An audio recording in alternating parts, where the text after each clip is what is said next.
Fala pessoal, sejam muito bem-vindos ao episódio 82 do Rural Ventures. Para quem não conhece o Rural Ventures, ele é um podcast focado no agronegócio, onde nós conversamos com as startups, com os founders, com os CVCs, com os CVBs, com os Venture Capitals que investem e potencializam o agronegócio tecnológico. Pessoal, lembramos que a gente fala que agrotecnológico vai ser o futuro. Não vai existir mais só agronegócio, tudo vai ser tecnológico.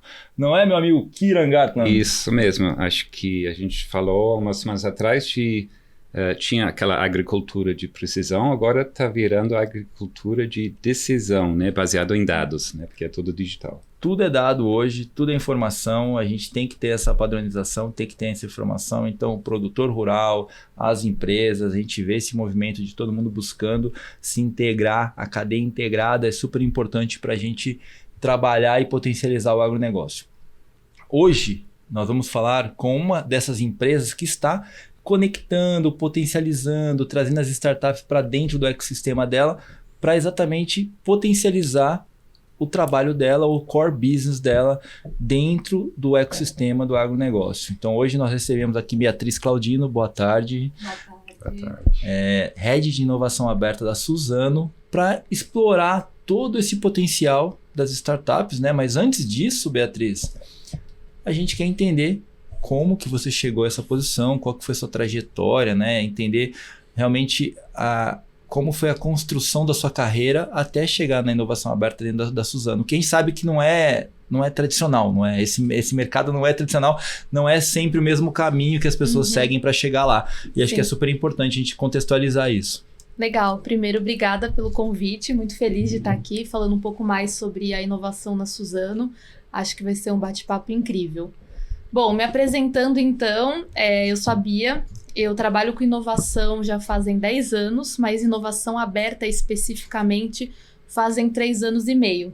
Eu sou farmacêutica de formação, então assim, totalmente inusitada a maneira como eu fui parar, né, no agroflorestal. Mas em resumo, eu fiz faculdade de farmácia, mas eu nunca me identifiquei com a parte técnica e sempre fui para um caminho mais generalista de gestão de projetos. Então eu comecei a trabalhar com a inovação na indústria farmacêutica, com gestão de projetos, até que em 2018 eu recebi um convite de um headhunter para ir para a Suzano, trabalhar com inovação de produtos na área de papel. Então, na época, a gente estava desenvolvendo novos produtos como copo de papel, canudo de papel, e eu fazia esse papel de gestão de projetos junto com o time de P&D, junto com o time da fábrica, entre outros. E aí, em 2020, em janeiro, eu começo na área de inovação aberta, que está dentro da área de transformação digital. Então, a gente tem uma agenda, além de inovação, uma agenda de transformação da empresa. E lá em 2020 eu comecei sem saber nada, porque eu vim da indústria farmacêutica, comecei na área de papel e aprendi um pouco tecnicamente, né, dos tipos de papel, de como funciona o processo. E quando eu vim para a área de inovação aberta, uma das primeiras cadeiras que eu sentei, um dos primeiros projetos que eu comecei foi com a área florestal. E sem saber nada. E aí é até curiosa essa história, porque eu fui fazer uma integração com uma pessoa lá da área florestal, ele começou a me mostrar uma apresentação com os indicadores e tudo mais. Eu falei, olha, vou ser sincera com você, eu não sei como se planta uma árvore. Por favor, começa do básico. Às vezes é bom, né? Não saber nada, você vem com outra olhar. Isso, aí ele fechou o computador e desenhou literalmente como que funciona toda a cadeia de valor Suzano. E dando dica para quem está ingressando na carreira de inovação, algo que eu sempre tive muita facilidade, me trouxe até aqui, foi o fato de saber fazer as perguntas corretas. Mais do que ser especialista no tema, saber quais perguntas fazer, qual essa curiosidade, né, de entender os assuntos. Então foi assim que eu entendi melhor sobre o processo Suzano, o processo florestal. Não sou especialista, mas hoje a gente consegue liderar diversos projetos com a floresta e provocar a área e trazer esse conhecimento de inovação para o segmento florestal. Então essa é um pouco de mim. Legal, não, maravilha. E a outra coisa que você falou que eu acho que é super importante, e até vi isso comentado dentro de alguns temas essa semana, é que além de você saber perguntar, é não ter vergonha. Sim. Porque ninguém sabe tudo de todas as coisas, de todos os processos. Então a gente tem que não ter vergonha de perguntar, eu acho que é super importante isso. E com a velocidade da informação hoje, a gente nunca vai ser cada vez mais difícil saber das coisas, Não né? é. Então, essa é a chave. O Reid Hoffman falou, né, é melhor de ser aprende tudo do que sabe tudo. Porque o cara que quer aprender tudo sempre vai estar na frente e crescendo. Exatamente. Sim, acho que esse é o espírito.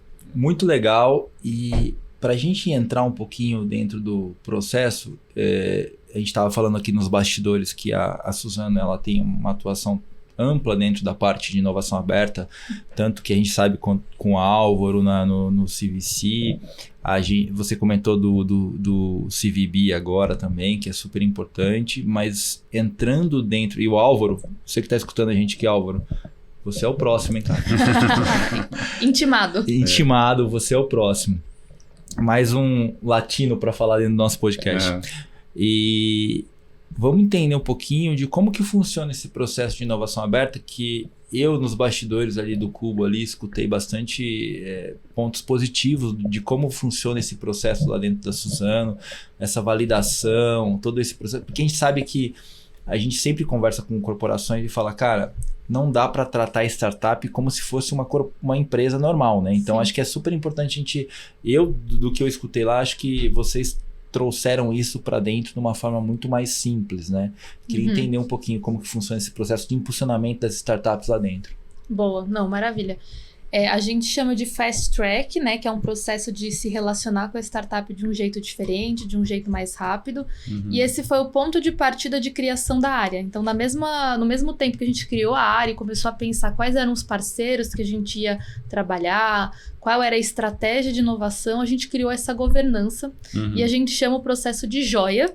Tá. É uma brincadeira, porque ele de fato é uma joia pra gente, mas ele é a sigla de Jornada de Open Innovation Ágil.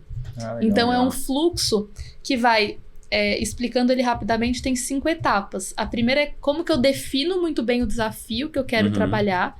E aí a gente tem uma essência muito grande de foca no problema e não na solução. Isso. Então, trabalha muito bem qual que é o problema, qual que é a causa raiz do problema, como que ela se relaciona com o que eu quero de fato trazer de benefícios para a empresa. Então, vai ter um ganho de receita, vai ter uma redução de custo, vai ter um custo evitado, né? O que isso vai trazer de benefício para a empresa?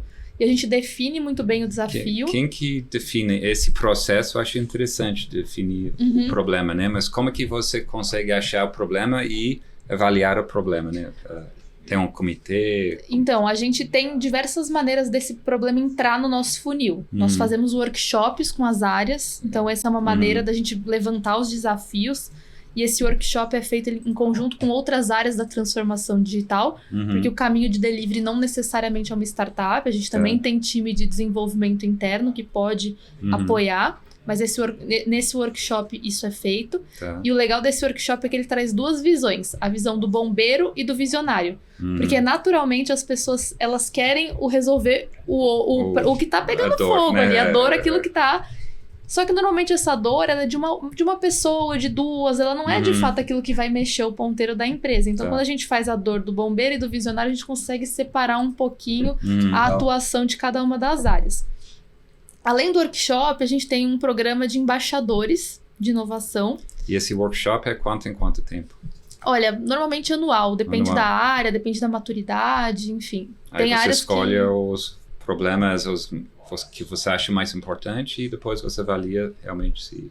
A gente faz uma discussão da natureza desse problema. Porque como a gente tem um time de desenvolvimento interno robusto, que, por exemplo, eu tenho um time só para olhar para RPA, para pequenas automações. Eu tenho um time que olha para ciência de dados.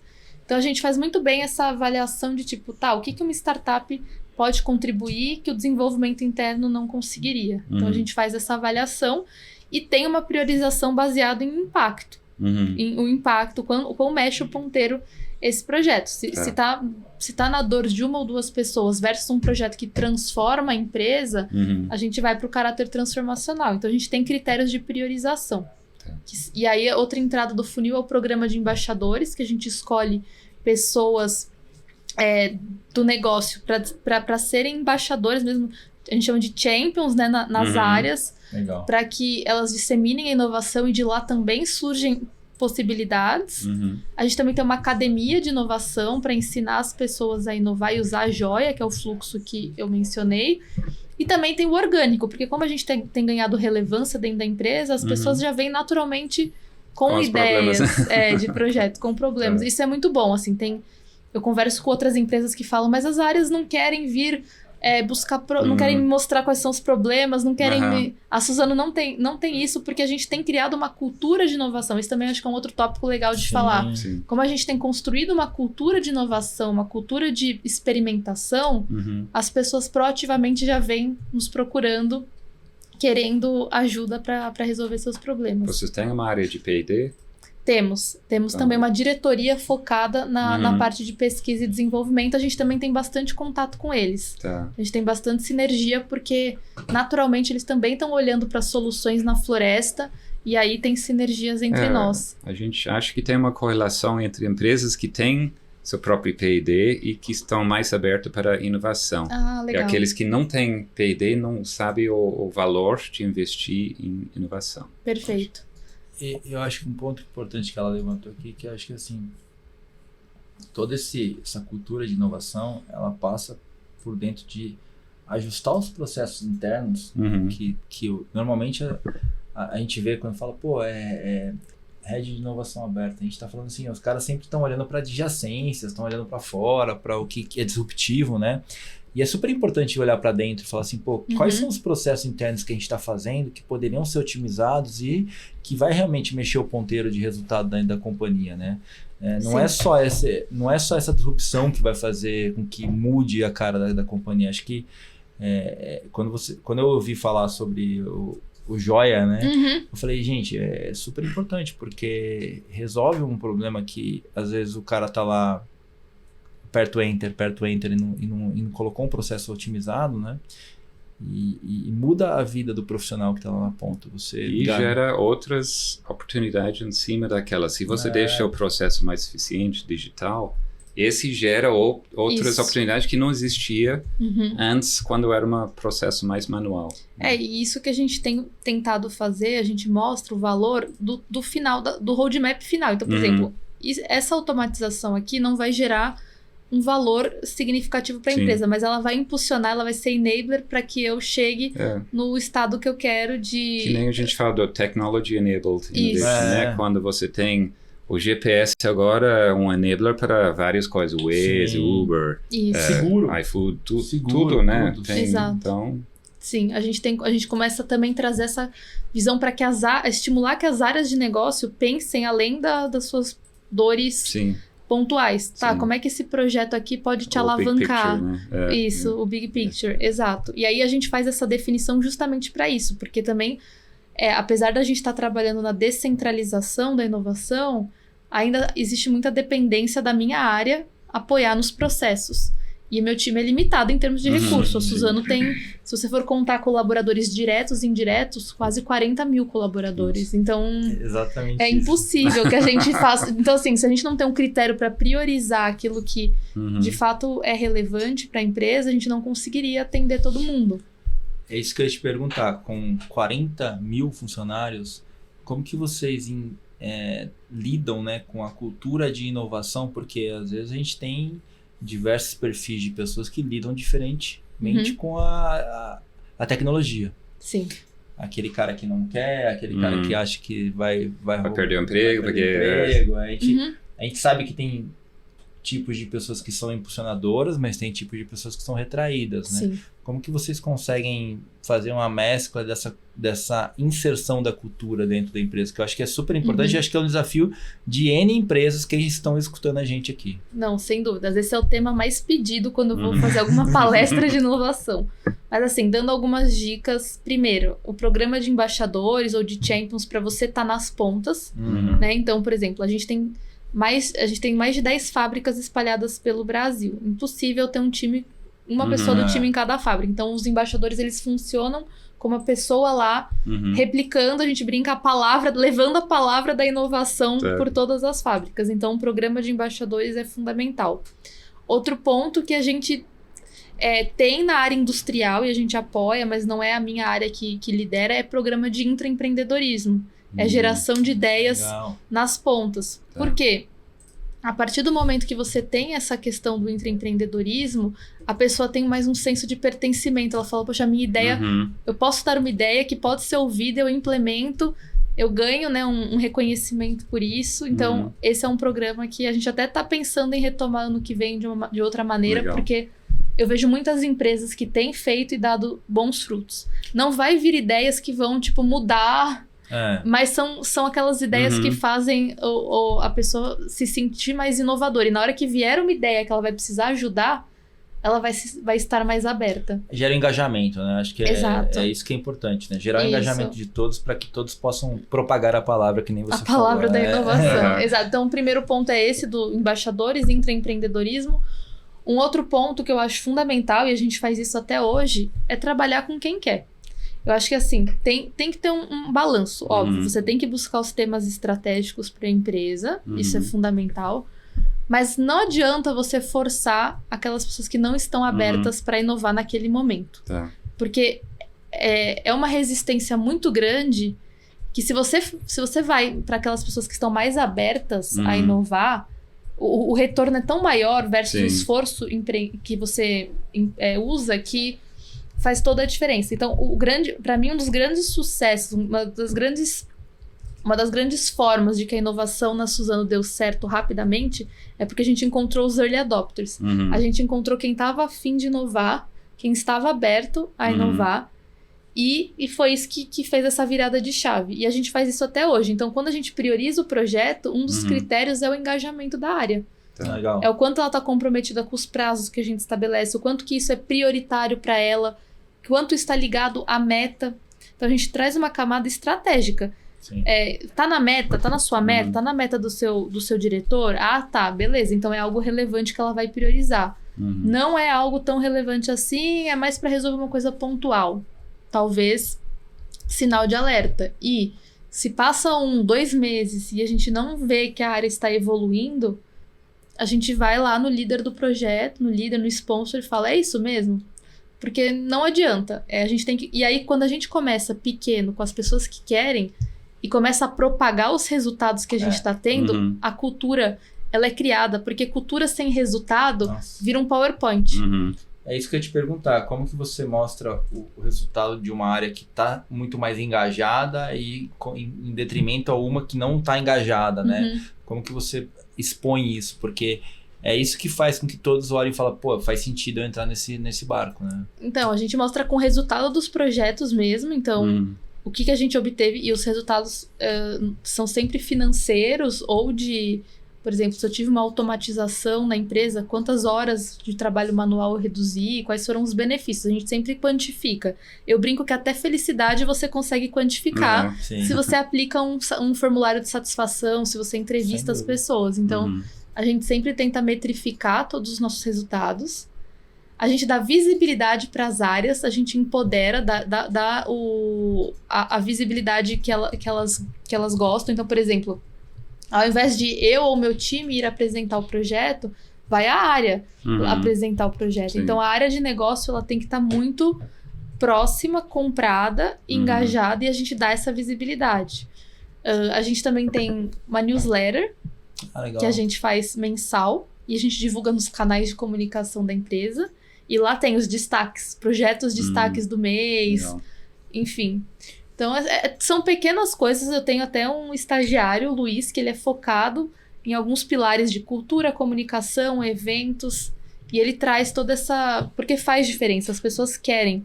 Outro dia uma menina, eu tenho ela no Instagram, e ela foi dar uma palestra, né, sobre logística, que ela é da área de logística, e ela fez questão de dizer que ela era embaixadora de inovação. Então, por quê? Porque ela tá aprendendo bastante coisa sobre inovação e tá tendo a oportunidade de replicar isso. Então, a gente usa desses atributos da visibilidade que as pessoas gostam de ter, do reconhecimento, para impulsionar a cultura. Isso é muito legal. E deixa eu voltar um pouquinho para a entrada das startups. Depois que as startups entram, como que funciona esse processo de entrada da startup dentro da Suzano?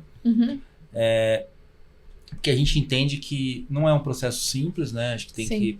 Primeiro você tem que mapear internamente quais são as dores e tal, quais são os problemas, que nem você comentou no Joia. Isso. Mas depois de mapeado esses problemas, como que vocês fazem essa seleção?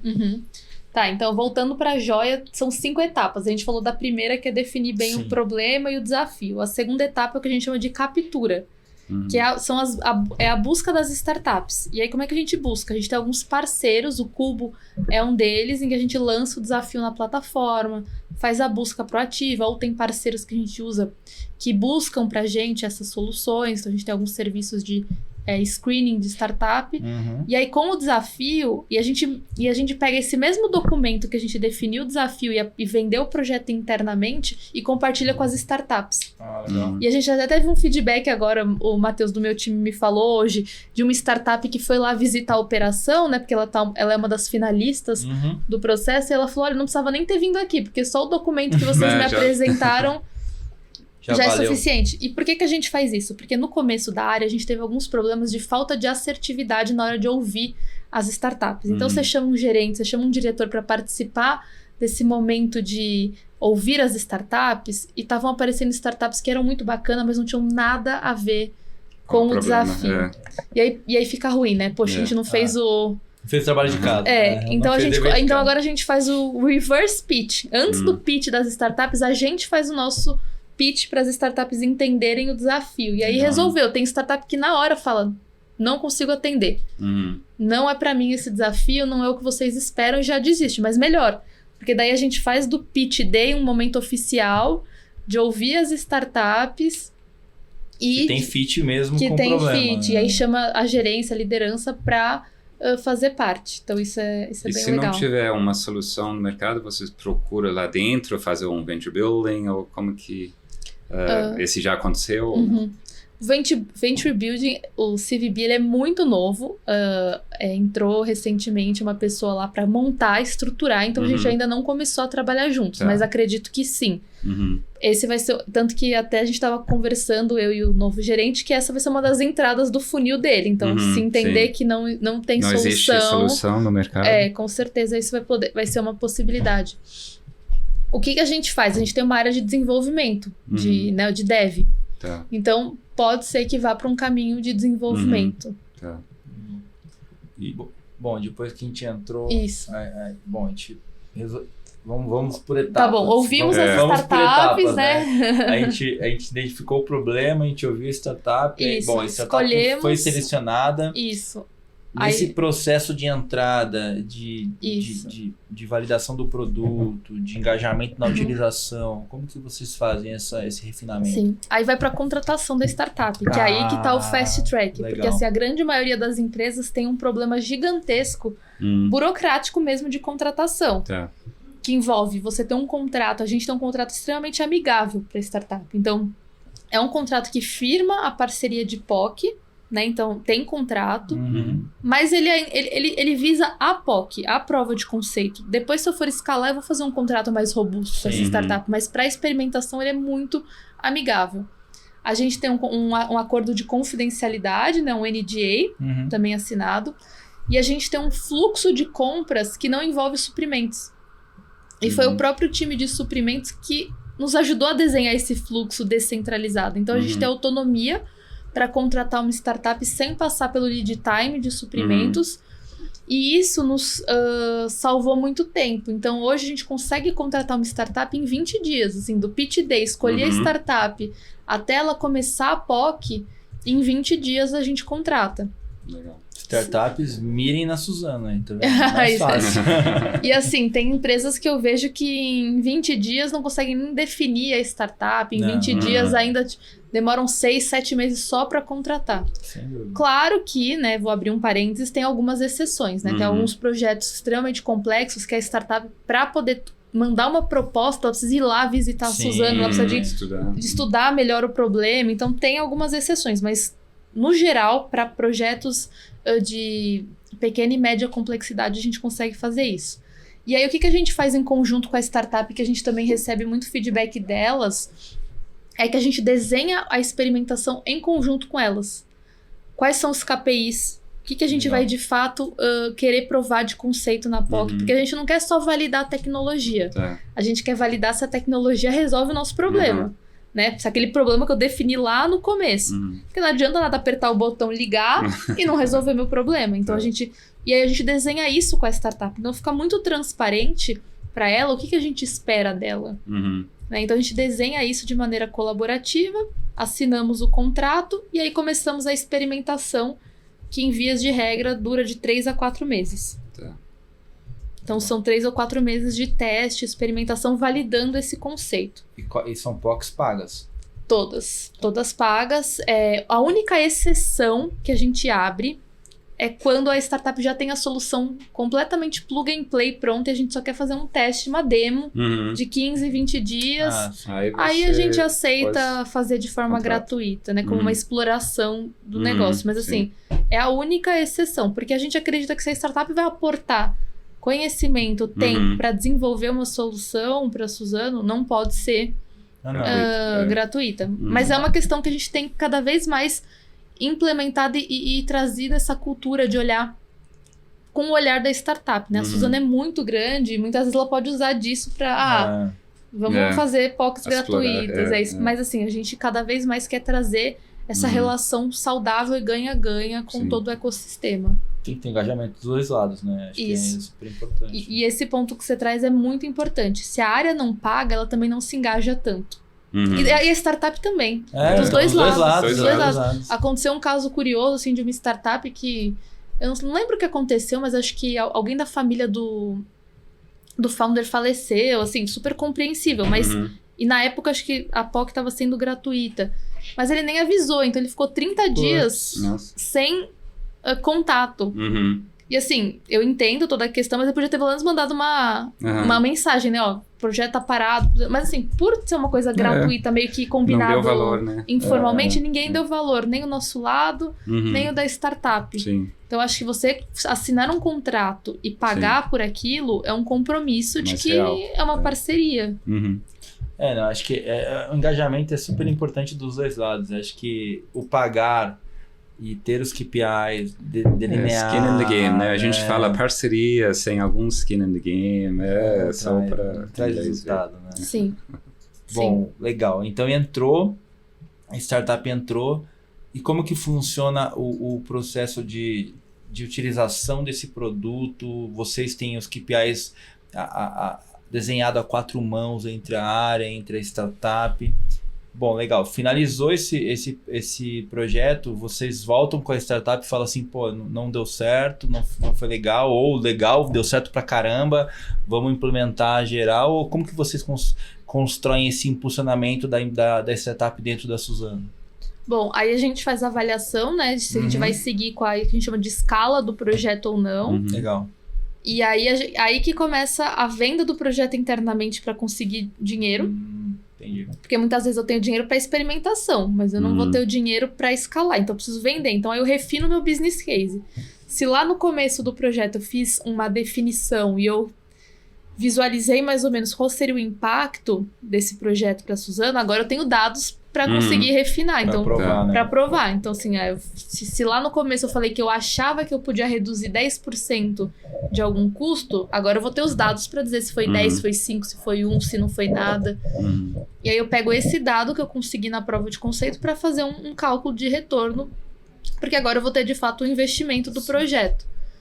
Aí a gente faz esse documento de business case e vai vender isso para a área de negócio em questão, né? Para a solicitação de orçamento.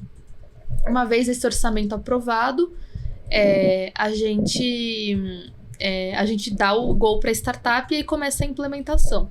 Aí a gente trabalha em conjunto com o time de projetos de tecnologia que nos apoia na implementação, porque meu time ele tem um skill muito mais de inovação do que de implementação tecnológica. Então aí a gente quesito, né? aí a gente passa o bastão para essa área de tecnologia. E aí é importante dizer que lá na POC a gente pediu para a startup preencher um formulário que a gente chama de Tecnologia Express, que a gente mapeia toda a maturidade tecnológica da startup. Não que isso vai ser um impeditivo para fazer a POC, mas é tipo um sinal de alerta de, poxa, essa startup aqui precisa de apoio nesse quesito, então a gente vai precisar ajudar a desenvolvê-la. Tá. Então aí quando chega no final da POC, para escalar, a gente já tem uma visão quanto que essa startup é madura ou não para ser implementada. Aí vai passar pelos comitês, a gente tem um comitê de arquitetura de dados, aí começa de fato... Comitês técnicos, né? Os comitês técnicos. E aí vocês continuam com essa avaliação dos resultados KPIs ou a partir desse momento é com outra equipe mais técnica? Não, continua com a gente, assim, quando que a gente... Isso é até um ponto que cada vez a gente vem refinando melhor, que é onde que a inovação aberta deixa de atuar no projeto. O que a gente tem definido até hoje? Que, quando de fato aquele KPI que eu mapeei começa a valer dentro da empresa, porque, tipo... Então, se eu testei em uma empilhadeira, em uma máquina da floresta, é uma coisa, eu vi que... Agora, quando eu começo a escalar, que eu começo a ver o resultado daquilo que eu projetei, e enquanto eu estou desenvolvendo as features, né, que estão compondo o meu produto. A partir do momento que vira mais uma manutenção, uma implementação técnica, a gente deixa de atuar. Mas esse é um desafio, assim, que eu brinco que não tem ninguém no mercado ainda que esteja fazendo muito bem essa parte de implementação e escala de startups, porque é tudo muito novo, né? Inovação aberta é novo no mercado. Eu acho interessante fazer esse review, né, depois de 1 ano, 2 anos, e ver aquelas projeções iniciais se acertarem, ou por que não, ou porque sim, né? Depois avaliar, esse negócio realmente tinha vantagens que a gente nem pensou, né? Sim. Então acho que esse... E eu acho que é importante também acompanhar o uso da solução, Sim. porque a área de negócio é quase um change management, porque a área de negócio, ela muitas vezes não está acostumada a usar aquela solução, e por incrível que pareça, às vezes ela prefere voltar ao modo tradicional de trabalho, porque é familiar. É familiar. É o Excel, né? Isso. Então, assim, a gente também precisa acompanhar o uso e fomentar esse uso, essa mudança tecnológica que vem acontecendo. Engajar 100% do tempo, né? Acho que é super importante, né? Sim. E quantas startups já foram inseridas desde a criação da área de inovação dentro da Suzano? Olha, quando a gente olha para um número que não só tange a nossa área, mas toda a empresa, porque a gente tem descentralizado a inovação e tem muitas áreas buscando startups por elas mesmas. Legal. A gente já implementou, não necessariamente estão vigentes, porque às vezes implementamos e descontinuou, mas a gente já implementou 90 projetos com startups. Legal, hein? Desde 2020. Você tem alguns cases aí que pode contar, ou desafios importantes que foram resolvidos, né, para algum startup? Sim. A gente tem um desafio na área de suprimentos, que isso foi bem... Esse case é o que eu mais gosto de contar, porque a área de suprimentos estava muito aberta a inovar e a ouvir a startup.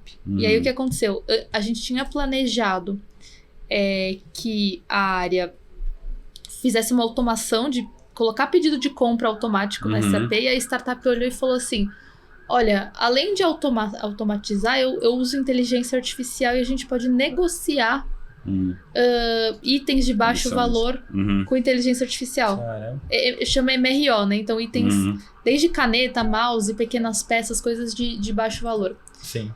E aí, com essa mudança de patamar de não só automação de um processo, mas de negociação, a gente teve um saving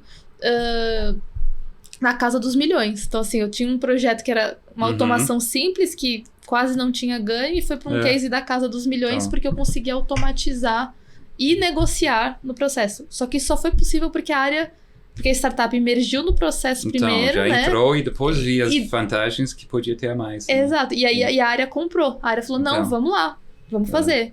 Pô, que legal. Por isso é difícil prever, né? Porque naquele momento você estava avaliando, será que esse problema vale a pena? Porque não tem tanto ganho, mas depois que entrar no problema, você vê, abre outras possibilidades, né? Exato. A gente também tem um case na logística que a gente está trabalhando de coleta de dados por empilhadeira. Então, e aí com essa coleta de dados eu consigo saber consumo de combustível, eu consigo saber a localização da empilhadeira, eu consigo saber até a dirigibilidade do motorista, do operador da empilhadeira e tudo isso. Eficiência dele, né, também, para fazer o trabalho. E assim, pensa que eu tinha o dado mensalmente, agora eu vou ter o dado diariamente em tempo real a cada minuto. Então a gente começa a ter uma rotina, uma cultura data-driven, aquilo que você falou da tomada de decisão baseada em dados. Tem um startup que usa laser para ajudar o cara que está cortando carne. E eles, mesmo o cara mais habilidoso, ele não consegue ser tão preciso quanto o laser e aí eles conseguem medir quanto você está economizando. Com isso, eles economizarem muito dinheiro, principalmente nos cortes mais caros. Estou imaginando, para cortar árvore também tem um grau de precisão, de quanto você chega lá próximo à terra, tudo isso, né? Que pode fazer diferença no final. Sim, com certeza. Você está cortando muito alto, está deixando... A gente tem um harvester, né? Que é o cortador de árvore. Ele tem uma tecnologia vinda do fabricante muito robusta. E sim, faz toda a diferença, né? A maneira como você corta. Qualquer diferença pequena, acumulando, vai. Né? Sim. Eu acho que tem várias tecnologias que estão trazendo para o negócio, tipo, eu não sabia, mas tem, quando você corta o eucalipto, depois você tem que mapear para ver se não tem nenhuma praga, para você poder plantar de novo, então acho que tem N complexo, fatores, né? N fatores, mas acho que super interessante como o processo de implementação, se você olhar no aspecto de 4 anos, né, dentro do modelo, foi tão bem incorporado que a empresa consiga fazer 90 projetos. Porque é muita coisa. É bastante coisa, né? Para você validar, testar, ver as dificuldades, inserir esses KPIs dentro da própria gestão da organização. Acho que é super interessante ver como que está sendo essa evolução, né? E aí você vê que realmente está sendo validado pela alta de gestão, porque você cria CVC, CVB, aí você começa a expandir o seu olhar de atuação, né? Acho que é super interessante. O que eu queria explorar com você agora, Bia, legal, validou, contratou, fez todos os processos, depois que você olhou, como que você separa dentro da sua organização se são problemas diários, recorrentes, e o que são problemas que você acha que podem ser, que nem você comentou, os visionários lá na frente. Como que você lida com essas soluções disruptivas, que pode ser que não sejam nem ser utilizados agora? Como que vocês trabalham com isso? Ou vocês passam para o CVC, ou vocês passam para frente? Como que vocês olham isso? Primeiro o que a gente faz é uma entrevista. E aí nessa entrevista a gente pergunta diversas coisas. Número de pessoas impactadas, o que a pessoa espera. Então a gente faz toda uma identificação. O CVC da Suzano, depois o Álvaro quando vier aqui vai contar mais, mas ele tem 4 verticais muito bem definidas, que é embalagens sustentáveis, biomateriais, floresta e carbono. Então, por enquanto, qualquer outro tema que não estejam nessas verticais, eles não encaixam, não estão priorizando. Então, o que a gente faz? Se é alguma coisa ligada a essas verticais, principalmente na floresta, que tem sinergia com o que a gente faz de parte digital, a gente tem uma governança com eles de conversar, de alimentar o funil. Então, a gente fala, conversei com essa startup X, dá uma olhada. Eles também, essa startup aqui eu não quero investir, mas talvez faça sentido trazer essa parceria. Então, a gente tem essa troca de troca. Legal. Se é um projeto floresta e indústria, a gente pode recorrer ao time de P&D, porque eles têm um modelo de co-desenvolvimento e aporte de níveis tecnológicos mais baixos. Então, por exemplo, projetos que você tem que co-desenvolver com a startup que ela só tem a ideia. Aqui no Open Innovation a gente não trabalha, mas lá em P&D pode ser um caminho. Então, a gente também tem essa possibilidade de funil.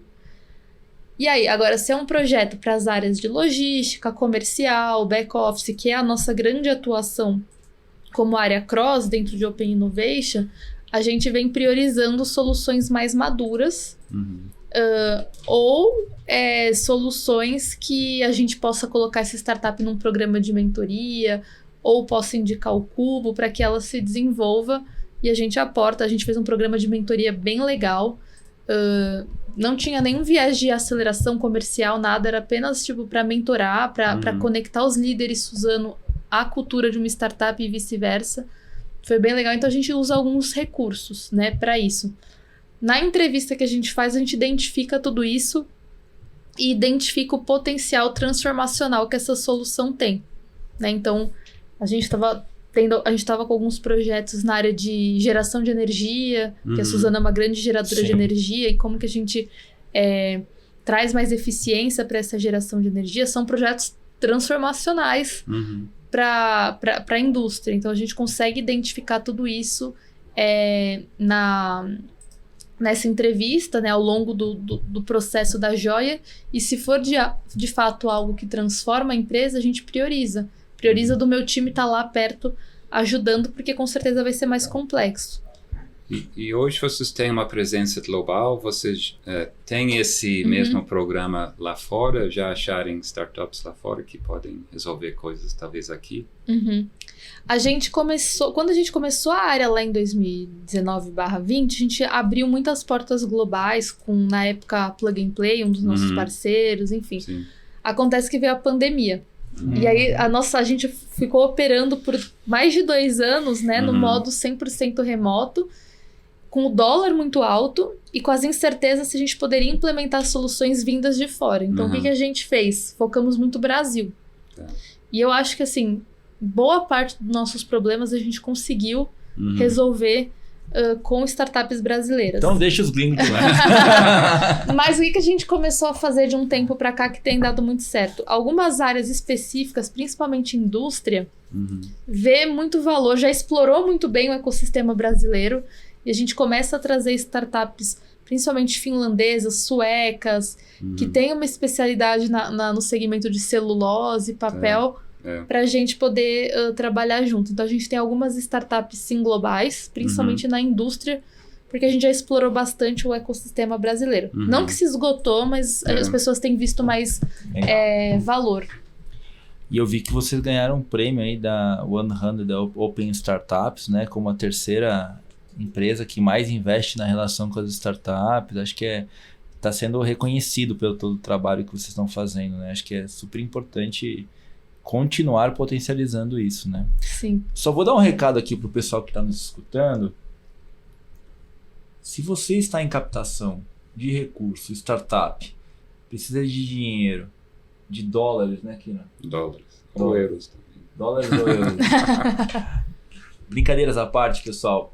A Daily Lab Latam está fazendo um scouting aí, está buscando startups para fazer investimento. Então, se você tiver interesse em se conectar com a Daily Lab Latam, basta entrar no site, também conectar com o Kira no LinkedIn, com o Nelson Filho também no LinkedIn. E eu vou sempre coloco o link dentro do próprio LinkedIn do podcast, para que vocês possam se cadastrar lá e participar do processo. Então não deixem essa oportunidade passar. A Daily Lab Latam investe aí em Seed, Série A, Série B. E não precisa estar captando, né? A gente gosta de ter esse relacionamento. Quando não está captando, eu acho que às vezes é melhor. E sempre que a gente pode ajudar, a gente ajuda. Conhecimento, né, gente? Gerar conhecimento, conexão é sempre importante, né? Voltando aqui para Suzano, Bia, eu acho que ficou muito claro aqui do nosso lado como que funciona o processo de inovação aberta dentro da Suzano, comandado por você dentro do Cubo. Acho que a gente entendeu o processo. Se você quiser deixar, aproveitando a dica do Kiran aqui, deixar um recado para que as startups possam buscar você também, que a gente está chegando já ao final, passa rápido. Se tiver desafio aberto, né? Se tiver desafio aberto, se tiver alguma conexão que você possa fazer para que as startups te procurem, acho que é super importante antes da gente caminhar para o final, porque realmente eu acho que vocês são um case aqui de validação de construção de tese dentro do ecossistema. Não, maravilha. Eu acho que, bom, a gente está hoje no Cubo, a gente também usa a plataforma da Evo, também temos a Endeavor, então eu sempre recomendo que as startups se aproximem do ecossistema, né? Várias startups me procuram falando como que eu faço para entrar na Suzano, como é que eu faço para ter essa aproximação? E a primeira dica que eu dou é: estejam no ecossistema, porque se ela está dentro do ecossistema, não necessariamente como residente, mas como próxima, isso faz com que a gente já tenha essa primeira curadoria. Outra coisa que eu menciono é que o setor florestal, ele é extremamente específico comparado ao agro, né? A gente tem diversas particularidades. de questão de conectividade, do tamanho da árvore para diversas coisas, a expansão outro mundo das dentro do áreas, agro, né? É outro mundo dentro do agro. Mas o agro tem muita tecnologia que a gente pode adaptar à floresta. Então, se você está disposto a co-desenvolver com a gente soluções do agro que possam ser aplicadas à florestal, a gente está super aberto a ouvir, a entender como a gente pode co-desenvolver esse tipo de solução juntos. Porque soluções prontas para a floresta são poucas. São raras, né? Mas a gente está... Um dos motivos até pelo qual a gente entrou no Cubo Agro é isso, com essa expectativa de que as soluções do agro, com algumas adaptações, possam também atender o nosso setor florestal. Então, também é um convite para as startups que quiserem nos ajudar a co-desenvolver soluções para a floresta. Nós estamos abertos, né? Talvez tenha algumas particularidades, mas com desenvolvimento conjunto, acho que faz super sentido. Acho que o primeiro passo já deu, né? Você já está aberta a poder ajudar ela a chegar num produto viável, né? Acho que esse que é o primeiro ponto, né? E você colabora com outras empresas, cooperativas, multinacionais também nesse troca de ideias sobre Open Innovation ou modelos? Super! A gente, lá no Cubo mesmo, a gente tem diversas empresas que a gente troca boas práticas. A gente tem um projeto que chama Café com os Outros Mantenedores, que é de fato para contar cases. Eu faço parte também de um grupo de inovação que estão os líderes das grandes empresas do Brasil, e lá a gente troca muito boas práticas, porque é tudo muito novo, né?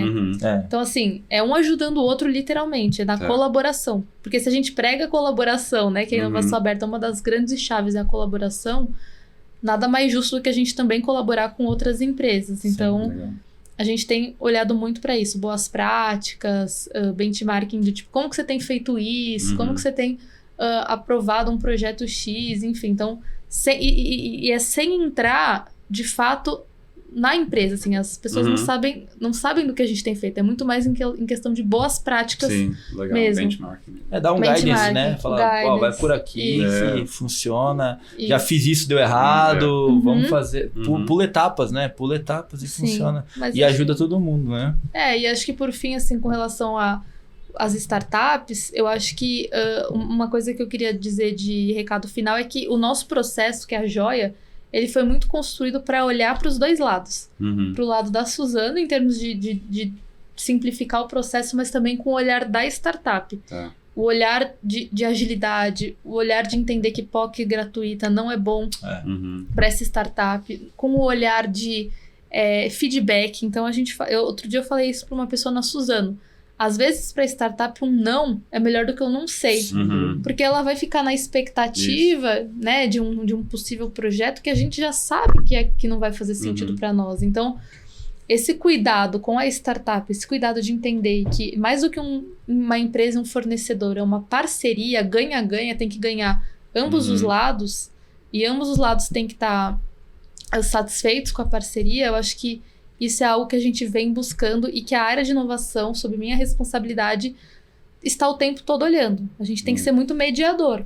Olhar para o lado da startup, olhar para o lado da Suzano e fazer esse papel de mediação. E o jargão tempo é dinheiro nunca foi tão real quanto é para startup. Exato. É uma semente, né? Se você deixar sem água, vai morrer e é ruim para todo mundo. Mas se você pelo menos ajudar no começo, pode crescer e te ajudar de várias formas que você nem pensar. Né? Exato. Ô Bia, e para a gente finalizar, como que você se atualiza dentro do mundo de inovação? O que você lê? Se tem algum livro que você indica, algum podcast, algum material que você consome regularmente para que podemos compartilhar com as pessoas que estão nos escutando, que é sempre legal pegar a visão das pessoas que vêm aqui falar com a gente, porque às vezes tem um insight ou uma newsletter que a gente não vê, que a gente não sabe, que você consome, para compartilhar com o público. Bacana. Nossa, é tanto material, tanta comunicação, que é difícil filtrar. Mas, sim, eu acompanho alguns reportes, principalmente MIT, do Harvard Business Review, são materiais que eu sempre estou lendo, acompanhando esses reportes. Reportes também de consultorias de inovação, ACE, Inventa, são também ferramentas bacanas de leitura. Livros, tem o Lean Startup, né, que é clássico. Do Eric Ries, que eu li e virou uma bíblia. Podcast, Rural Ventures, eu já ouvi vários, não é verdade, vários episódios. E vou fazer uma propaganda, então, também aproveitando que eu participei com esse grupo de inovação que eu faço parte, a gente gravou uma série de podcasts que legal. com a Mankin, que é a agência de comunicação que fica lá no Cubo. A gente gravou uma série de podcasts, foram 6 ou 7, com diversos temas. Então, cultura de inovação, governança, o meu podcast. A série o nosso grupo chama Corporate Rebels. Tá. E aí a gente gravou essa série, esse conteúdo. Tá no YouTube. Isso, tá no YouTube. Vou colocar lá também. Coloca pra vocês verem. O tema especificamente que eu falei foi a relação entre empresas e startups. Que legal. Como que a gente tem, mas foi basicamente desafios, né? E a gente falou muito desse ponto que a gente também comentou aqui de cultura. Como a cultura ela é chave. Precisa ter uma governança, um processo ágil, mas também precisa fomentar a cultura. E é só corporates do agro ou é aberto para qualquer corporate? Não, é um grupo fechado de inovação aberta, mas com empresas de todos os setores. Quantos membros tem? Hoje o grupo tem, acho que uns 40 membros. É um grupo fechado no sentido de que só está lá quem de fato participa e contribui. A gente valoriza muito essa questão da comunidade da troca. Né? Tem muito grupo no WhatsApp que tem aquelas 200, 300 pessoas e... Ninguém fala nada. E ninguém fala. Não, a gente troca muito. Esse é o grande princípio do grupo. A troca e a comunicação. E aí se você coloca muita gente, fica mais difícil, né? De interagir. Quanto mais gente, mais vazio é. Concordo. Tá mais ou menos nesse 40 nível. Acho que tem até um estudo sobre isso, tribo, né? E quando cresce, né? Você tem... Isso. Legal. Bia, muito obrigado por participar do nosso episódio. Acho que, engrandeceu muito. Clarificou bastante como que funciona o processo de vocês. Parabéns pelo trabalho que está sendo desenvolvido. Acho que pra gente, entrou num ponto que a gente nunca tinha explorado tanto, Kieran, como funciona esse processo. Sim. E parabéns por todo o processo de implementação da Suzano. E para vocês, senhores, que estão nos escutando, aproveito para que nos sigam no Instagram, rural.ventures, nos sigam no LinkedIn e nos acompanhem todo domingo às 7 da manhã no canal da bmc.news, que está hoje espalhado por vários canais fechados. Então eu não vou falar nenhum dos canais aqui. Vocês que liguem a TV 7 da manhã, não assistam o Globo Rural, nos assistam. Tecnologia é tudo, o agro é tudo, né, Kieran Garvin? Isso mesmo. Então, todo domingo, 7 da manhã. Pessoal, obrigado. Até a próxima semana. Um abraço. Valeu.